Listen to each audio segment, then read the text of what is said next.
Yang kedua adalah tentang perjamuan kawin anak domba. Ya, ini luar biasa. Yuk kita cermati di sini. Silakan. Kemudian daripada itu, aku mendengar seperti suara yang nyaring dari himpunan besar orang banyak di surga. Katanya, haleluya, keselamatan dan kemuliaan dan kekuasaan adalah pada Allah kita. Haleluya, amin. Terus. Sebab benar dan adil segala penghakimannya, karena ialah yang telah menghakimi pelacur besar itu, yang merusakkan bumi dengan percabulannya. Dan ialah yang telah membalaskan darah hamba-hambanya atas pelacur itu. Ya, kita sudah bahas pelacur itu siapa? Kemarin Babel besar ya. Dan sudah dikalahkan oleh Tuhan. Dalam waktu 7 tahun kebesaran kemuliaan yang dia bangun selama 6.000 tahun dihancurkan, dibinasakan. Dan di sini adalah deklarasi, sebuah pengungkapan, sebuah pujian, pengagungan bahwa Tuhan adalah pemenang. Dia adalah hakim yang adil. Amin. Ya, luar biasa. Musuh sehebat apapun ditaklukkan. Lanjut. Dan untuk kedua kalinya mereka berkata, haleluya, ya asapnya naik sampai selama-lamanya. Terus? Dan ke-24 tua-tua dan keempat malaikat itu tersungkur dan menyembah Allah yang duduk di atas tahta. Mereka berkata, amin, haleluya. Puji Tuhan. Nah ini adalah sebuah pernyataan pengagungan kepada Tuhan. Ya, 24 tua-tua itu terus menyembah, tersungkur. Di dalam dunia kondisinya sedang terjadi peperangan dahsyat. Di bawah, di bumi, sedang terjadi siksaan besar. Di dunia sedang terjadi penghukuman-penghukuman Tuhan. Tapi di sorga, Tuhan dinyatakan dalam kemuliaan. Haleluya, amin. Dia yang berdaulat, yang berkuasa. Dialah Allah kita. Ya, lanjut. Maka kedengeranlah suatu suara dari tahta itu. Pujilah Allah kita, hai kamu semua hambanya, kamu yang takut akan Dia, baik kecil maupun besar. Ya. Lalu aku mendengar seperti suara himpunan besar orang banyak, seperti desau air bah, dan seperti deru guruh yang hebat. Katanya, haleluya, karena Tuhan, Allah kita, yang Maha Kuasa telah menjadi Raja. Haleluya, amin. Nah, di sini saudara kita lihat bahwa ada satu perayaan, ada satu ya, sorak-sorai ya, ada satu kegembiraan yang luar biasa karena Tuhan adalah pemenang. Karena Tuhan adalah Allah yang berkuasa, maha kuasa, dan Dia menjadi Raja. Dan kemudian di situ ada satu pernyataan. Kita akan lihat di dalam ayat yang ke-7. Marilah kita bersukacita dan bersorak-sorai dan memuliakan Dia, karena hari perkawinan anak domba telah tiba dan pengantinnya telah siap sedia. Haleluya, puji Tuhan, amin. Ada perjamuan kawin anak domba. Nah, di sini saudara kita harus sadar bahwa penderitaan ada akhirnya. Amin. Penderitaan ada batasannya. Tapi setelah penderitaan ada sukacita, kegembiraan, kenikmatan selama-lamanya. Haleluya, amin. Nah ini harus saudara pahami. Saya sedang terus menyelidiki, mendengarkan khotbah-khotbah orang lain juga tentang akhir zaman. Dan saya dapati beberapa hamba Tuhan dan saya mensetujui hal itu. Salah satu yang hilang dari gereja adalah keberanian dan kerelaan untuk menderita bagi Tuhan. Itu udah hilang dari gereja. Kenapa? Karena terlalu banyak dibicarakannya berkat. Padahal di dalam, saya bukan berarti, wah kalau gitu kita hidup menderita. Bukan. Tapi gini loh saudara. Setiap orang yang percaya kepada Yesus itu pasti diuji. Tidak ada yang tidak. Semua orang yang percaya kepada Yesus pasti diuji. Nah, ujian itu mendatangkan penderitaan. Jadi kalau dia menolak penderitaan, dia sedang menolak proses Tuhan, ujian Tuhan yang sedang membentuk dia. Makanya Tuhan pernah ngomong, apakah ada tanah liat yang protes sama penjunannya? Kok gue dibakar, kok gue dipencet, dibijak-bijak, ya kan? Dibentuk, disakiti, kok begitu sih? Gak bisa, selama kita percaya Yesus, kita akan diuji, diproses, dibentuk, saudara.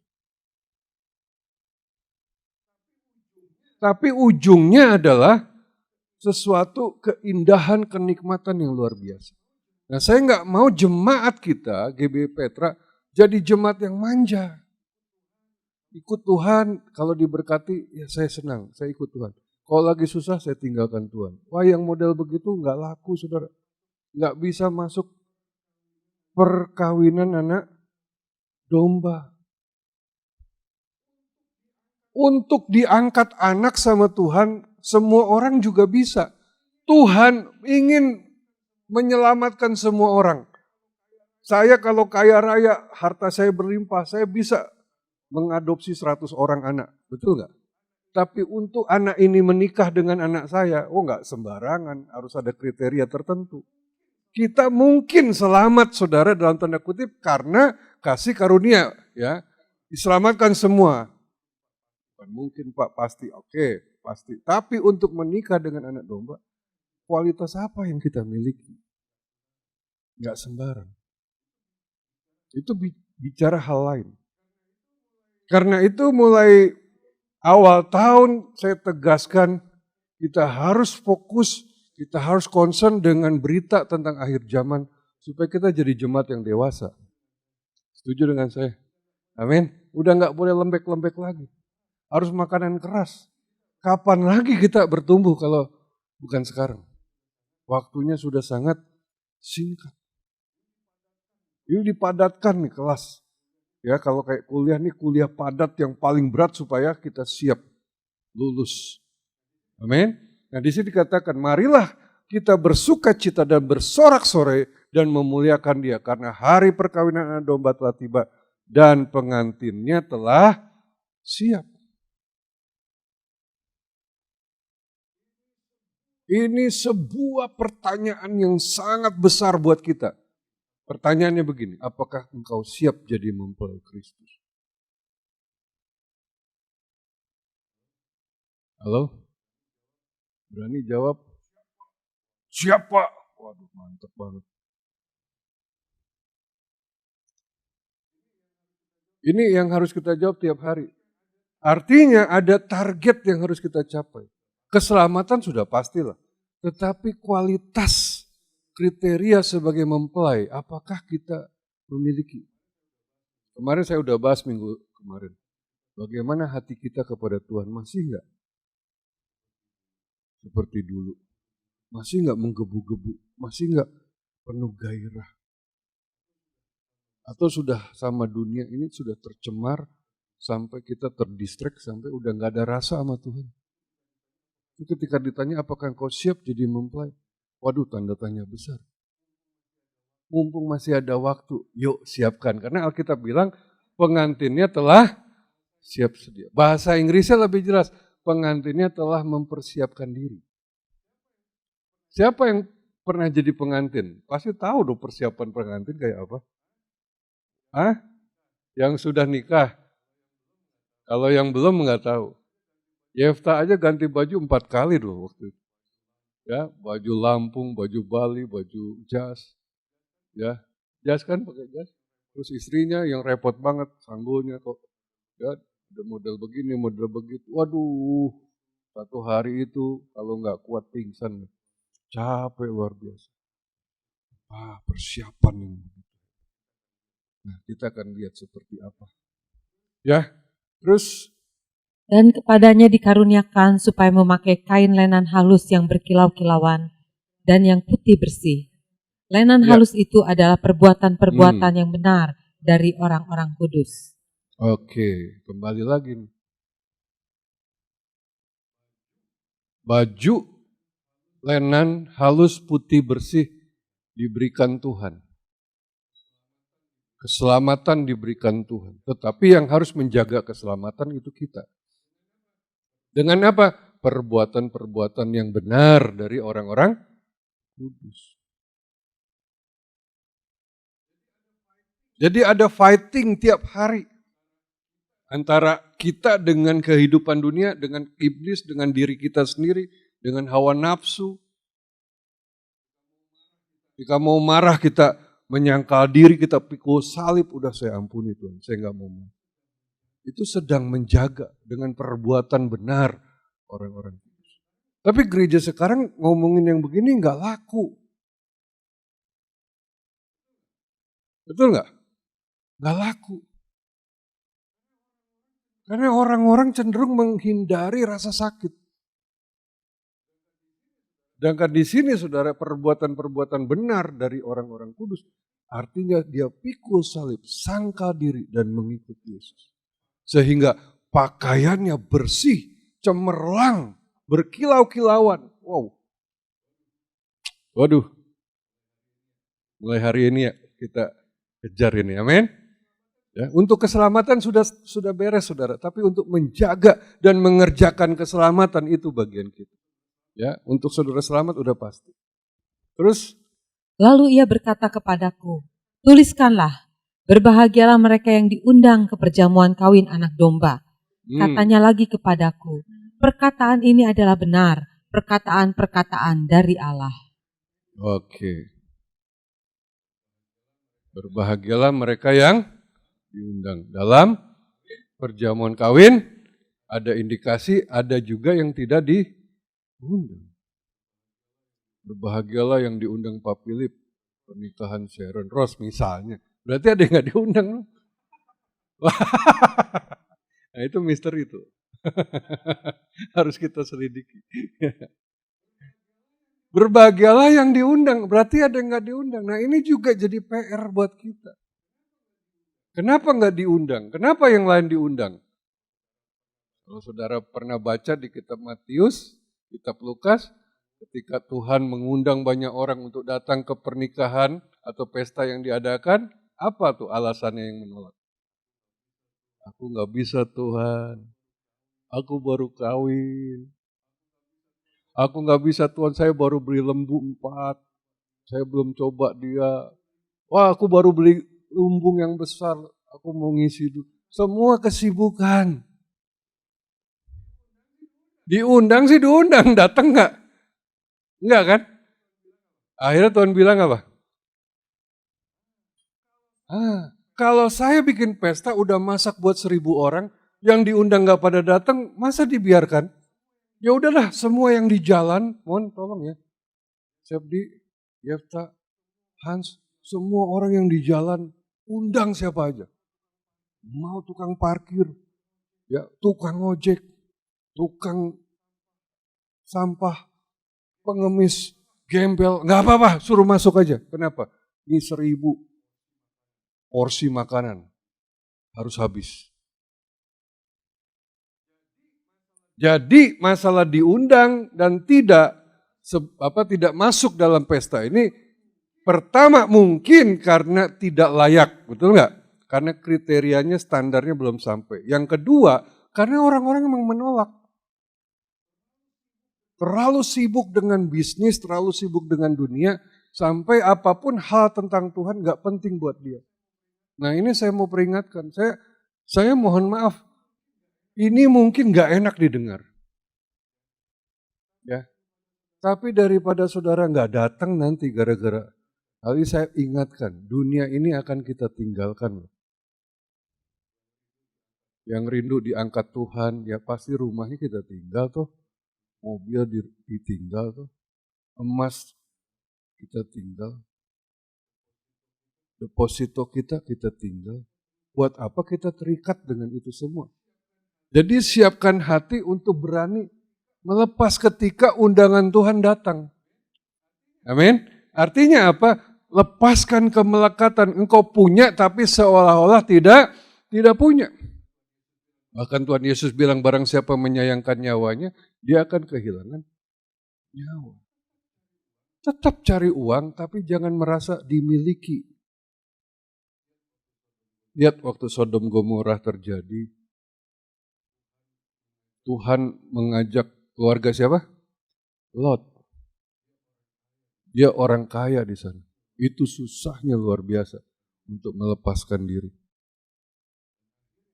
Dan akhirnya sedihnya, tidak satu pun hartanya yang kebawa, saudara. Tidak satu pun. Istrinya nggak rela ninggalkan semua perhiasannya, barang-barang bermereknya.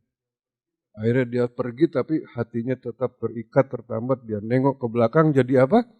Tiang garam. Itu sebuah peringatan buat kita. Bukan berarti saya suruh nggak kerja, bukan, sama sekali nggak ada isu ke situ. Cuma ya janganlah engkau merasa sampai dimiliki. Ketika Tuhan panggil, lepaskan semua. Amin? Lepaskan. Ketika ada beban dari Tuhan, ada perintah Tuhan, apapun lakukan.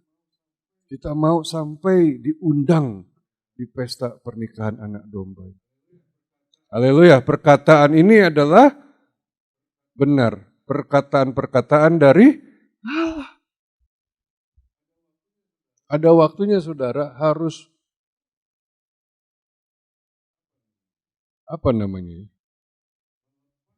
melepaskan sesuatu yang menjadi penghalang kita kepada Tuhan. Saya kagumi tokoh yang namanya Abraham. Anaknya cuma satu, itu pun sudah didoakan 25 tahun. Tuhan kasih nggak anaknya setelah perjuangan begitu berat? Dikasih nggak? Dikasih. Tapi satu kali Tuhan bilang, serahkan anak persembah. Nah itu saudara. Udah doa berjuang 25 tahun, setelah dapat Tuhan bilang serahkan. Dikasih nggak sama Abraham? Dikasih, karena di situ diuji, lu lebih cinta Tuhan atau cinta pada pemberianku. Sungguh ini nggak enak kita dengar. Tapi satu kali nanti engkau akan disuruh memilih. Dan saya harap saudara menang dalam pilihan. Udah dikasih tahu clue-nya sih. Amin. Kita adalah mempelai. Katakan, kita adalah mempelai. Kita akan ada di sana. Berikan tepuk tangan. Haleluya. Meja buat kita tuh ada tuh. Saya mau ada di sana. Amin.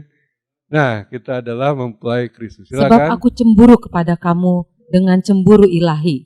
Karena aku telah mempertunangkan kamu kepada satu laki-laki untuk membawa kamu sebagai perawan suci kepada Kristus. Iya. Paulus berkata dalam 2 Korintus 11 ayat 2, dia cemburu dengan cemburu ilahi. Karena aku telah mempertunangkan kamu dengan satu-satunya pria yang namanya siapa? Kristus. Sebagai perawan yang suci. Artinya begini saudara, seorang hamba Tuhan itu tugasnya mempertunangkan saudara dengan siapa? Dengan Kristus. Haleluya, amin.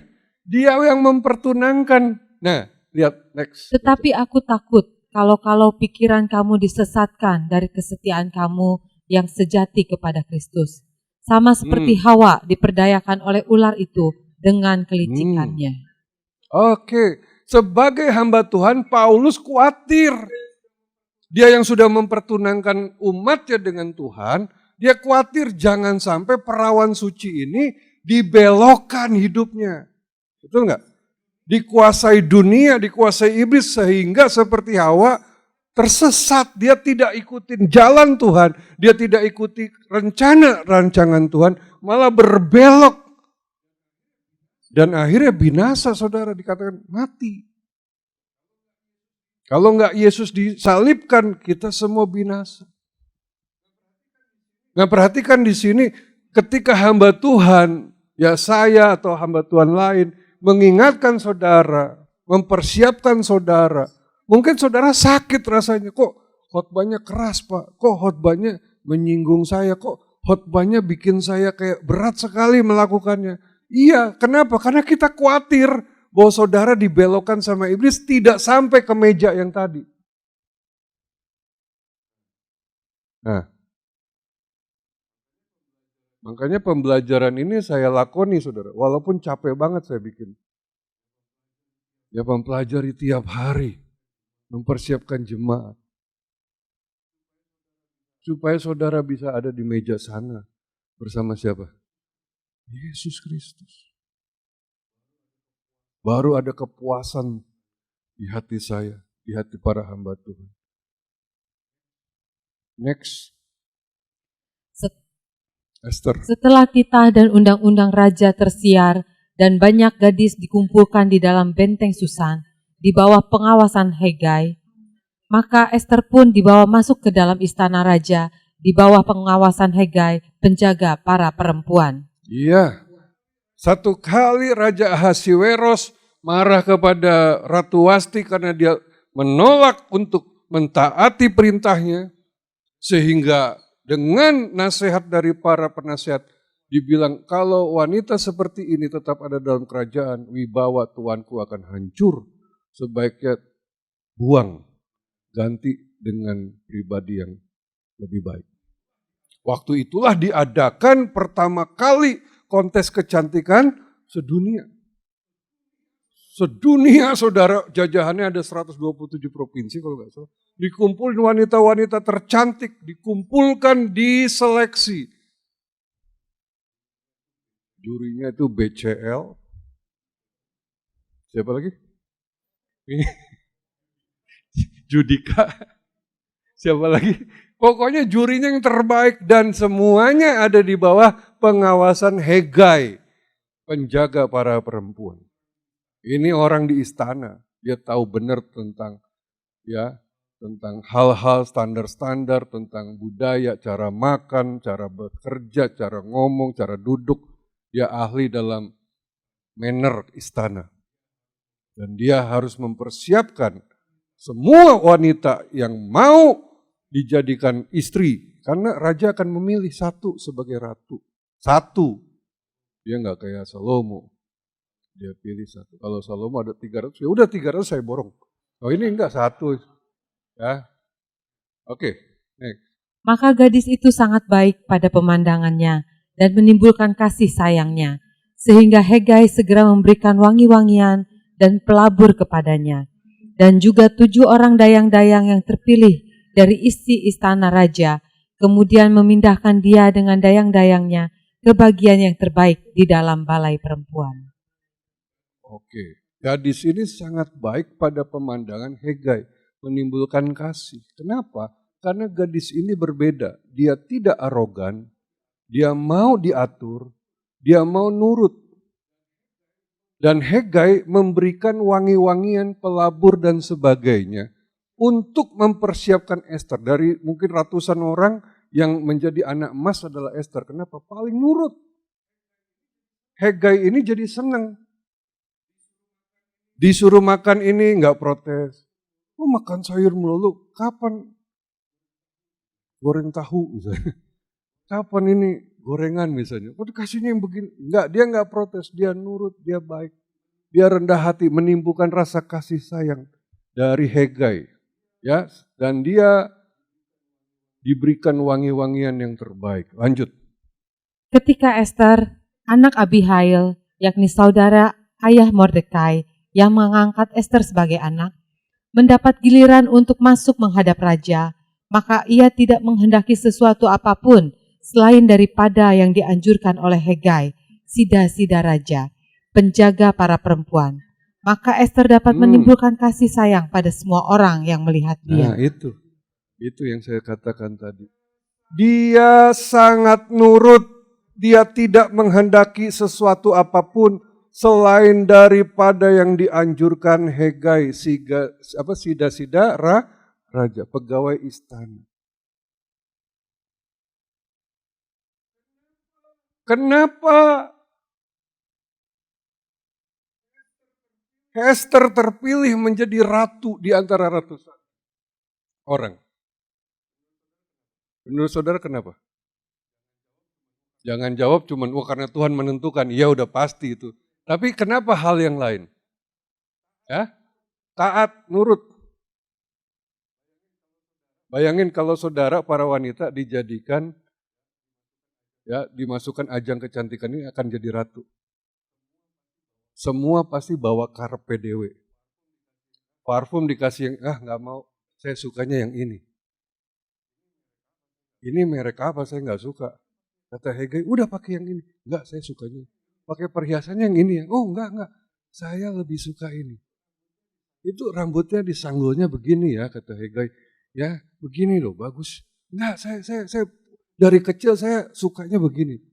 Masalahnya begini, apa yang dilakukan Hegai, yang ditawarkan Hegai adalah sesuai standarnya raja. Lu suka Chanel, parfum, raja nggak suka.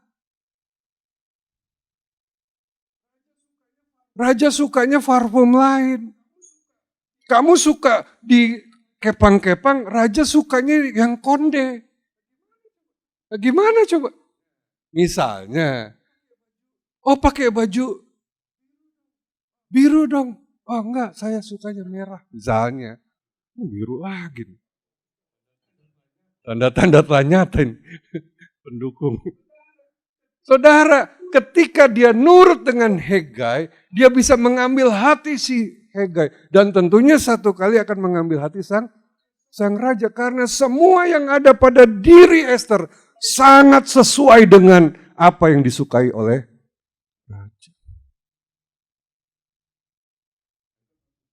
Nangkap maksud saya?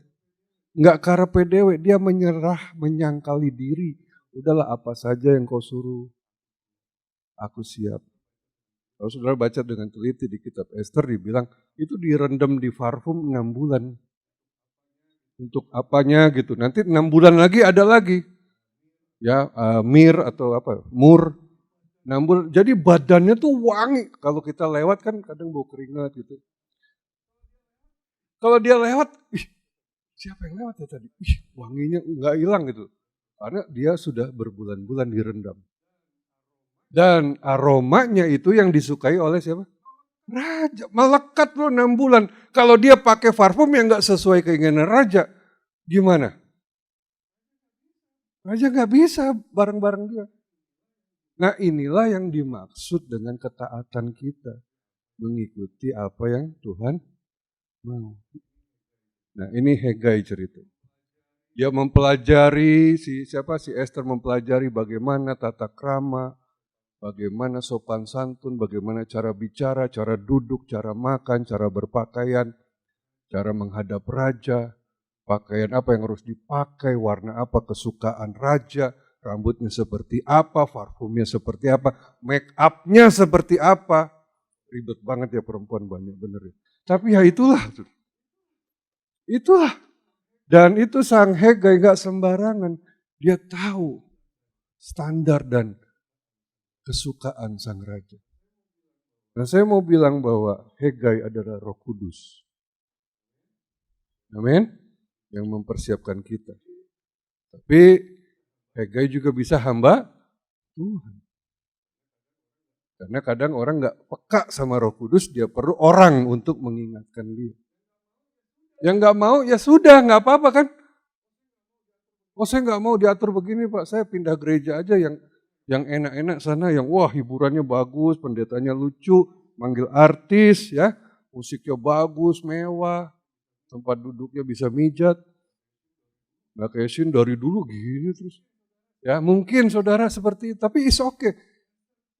Esther tidak menghendaki apapun selain yang dianjurkan oleh Roh Kudus. Sida-sida itu ceritanya. Oleh hamba Tuhan yang mengingat. Coba dia nggak nurut, dapat nggak dia predikat ratu? Nah, saudara mau jadi mempelai Kristus? Setaat apa? Serela apa kita melepas yang kita suka, yang kita cinta, yang kita banggakan, yang kita jadikan berhala? Makanya pelajaran tentang akhir zaman begitu indah ketika kita menyadari ada nilai-nilai seperti ini. Nggak melulu bicara tentang wah yang serem-serem itu. Nangkep saudara? Dan saya mau kita semua termasuk seperti Esther. Amin. Diundang dan jadi mempelai. Haleluya, amin. Wajahnya udah mulai tegang. Beri tepuk tangan dulu deh buat Tuhan. Makin berat nih Pak. Tapi ya bagaimanapun Hegai mau nggak mau memaksakan ini. Supaya Esther jadi ratu. Lanjut. Maka Esther dikasihi oleh Baginda lebih daripada semua perempuan lain. Oke, sampai situ dulu. Baca sama-sama 2, 3. Maka Esther dikasihi oleh Baginda lebih dari semua perempuan lain.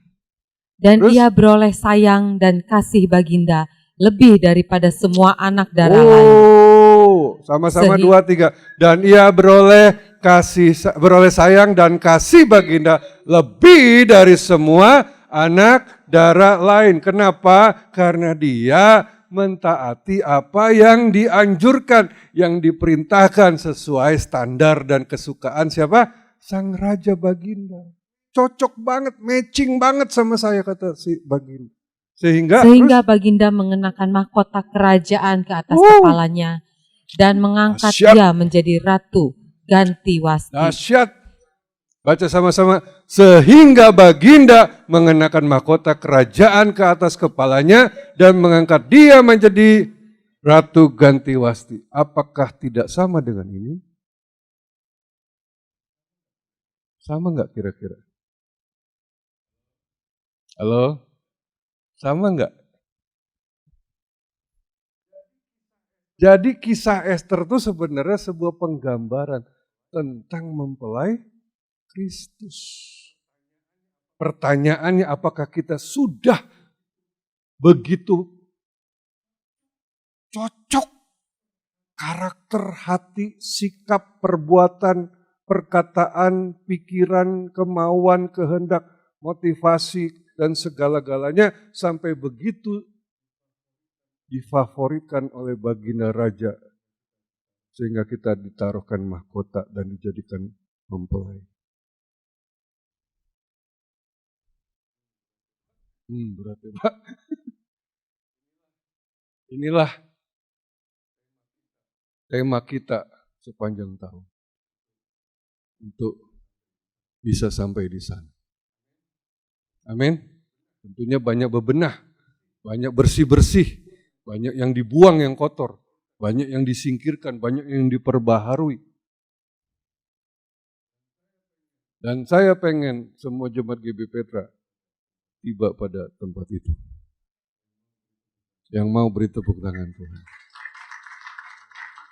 Sekali lagi tidak mudah, dahsyat sekali. Ikuti selera sang Baginda. Kalau kita nggak sesuai selera dia ya ceritanya lain. Makanya kalau saudara lagi disakiti, lagi kecewa, lagi banyak masalah, ditipu orang, rugi. Yuk kita responi apa yang sesuai sama Raja. Amin. Jangan sesuai sama karepe dewe gitu. Apa sih menurut firman Tuhan kalau disakiti orang, kalau saya ditipu, saya dikecewakan, saya sedang mengalami masa yang sulit. Respon saya seperti apa sih yang sesuai selera Raja? Banyak dong di Alkitab kita tinggal cari perintahnya. Amin. Roh Kudus pasti membisikkan pada kita. Roh Kudus pasti menegur kita. Taat, ikuti. Ikut salib, sakit, sangka diri, ikut Yesus. Tujuannya supaya sampai ke tempat. Oh, haleluya, amin. Semoga kita bisa sampai sana. Oke, sampai di situ ada pertanyaan. Ini kisahnya nggak banyak kayak kemarin, banyak drama kalau ini lainnya. Oke, silakan. Ada pertanyaan? Ya, silakan. Boleh. Terima kasih Pak Philip. Baru ngeh ini Pak. Ternyata setahu saya tuh kalau pengantin ya cewek ya. Saya cowok itu jadi pengantin, gimana ceritanya gitu. Tapi setelah dengan melihat paparan dan mendengar penjelasan Pak Philip saya jadi jelas. Jadi pengantin yang dimaksud adalah ya harapan seperti apa yang Tuhan inginkan kepada jemaatnya menjadi mempelai, yaitu menjadi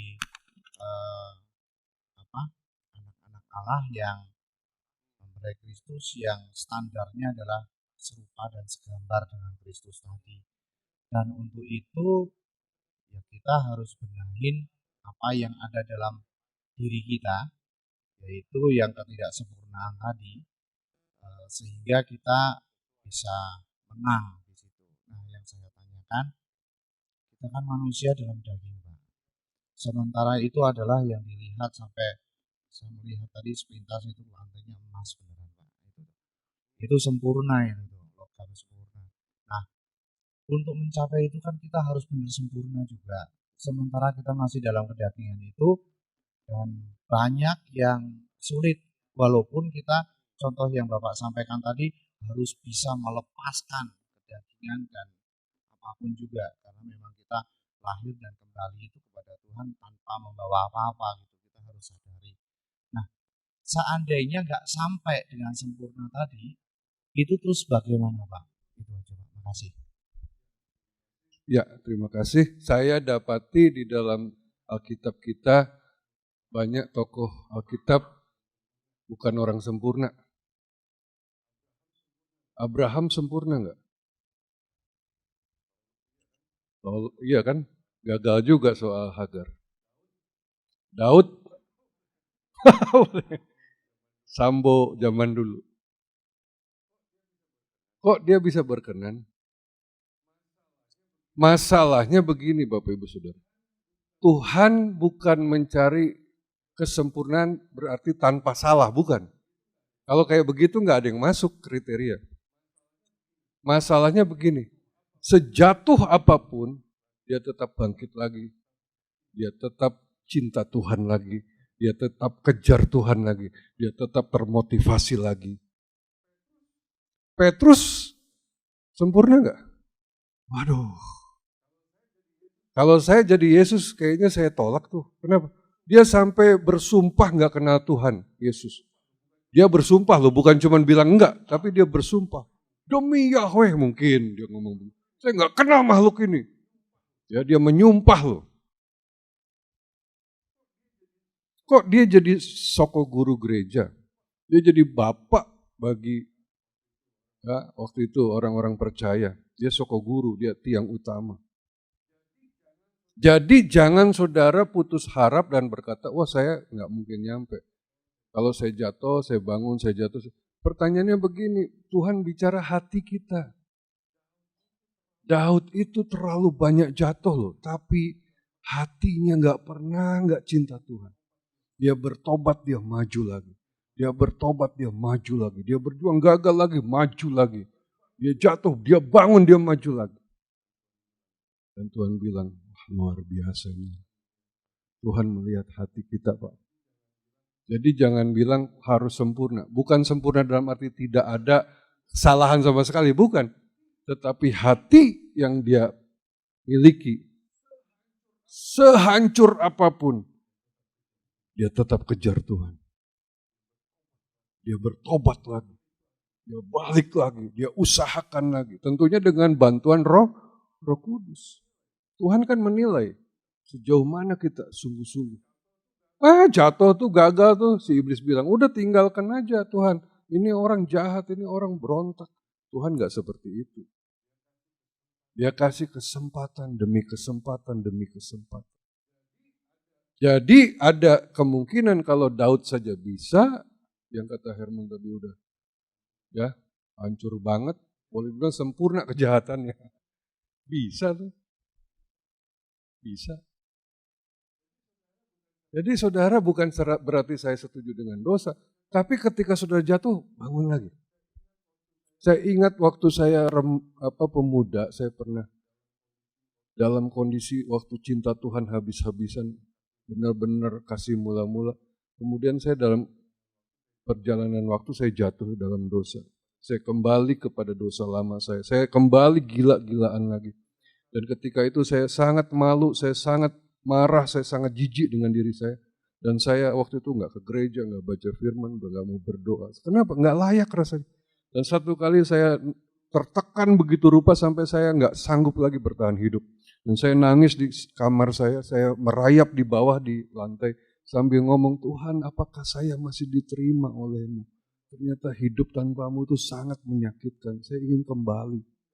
Saya ingin berbalik, tapi apakah layak saya yang kotor ini? Dan di situ saya dapat penglihatan. Penglihatannya begini, ada ribuan pintu tertutup, gelap sekali pintu itu ribuan tertutup, gelap. Tapi ada yang paling ujung, itu terang luar biasa. Dan saya lihat di situ ada suara yang saya dengar, dibilang begini, nak, sekalipun kau tutup ribuan pintu dengan dosa-dosamu, aku akan membuka satu lagi, supaya engkau bisa tetap masuk. Artinya dia memberi ruang buat saya bertobat. Jatuh lagi enggak? Jatuh, tapi Tuhan tetap buka kesempatan. Hati saya makin cinta Tuhan. Kenapa kok diterima terus? Orang lain mungkin udah tinggalkan saya. Disitulah cinta saya bertumbuh kepada Tuhan.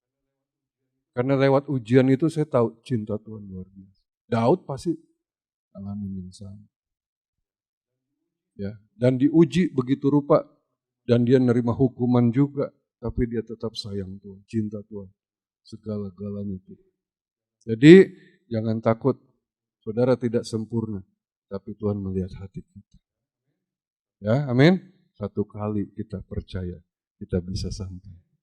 Amin. Puji Tuhan.